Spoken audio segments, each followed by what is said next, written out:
उसफ को इज्जत बख्शी। मिस्र का बादशाह उनकी अक्ल व फहम से मुतासिर हुआ और उन्हें मुल्क का खजानादार मुकर्रर किया।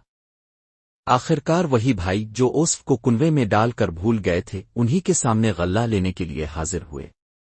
उसफ ने न सिर्फ उन्हें पहचाना बल्कि मुआफ भी कर दिया। उसफ ने कहा, आज तुम पर कोई इल्जाम नहीं, अल्लाह तुम्हें भी मुआफ करे। जाओ, तुम आजाद हो। सब्र और ईमान हर मुश्किल को आसान बना देता है, हसद इंसान को बर्बादी की तरफ ले जाता है, मुआफ करना सबसे बड़ी जीत है।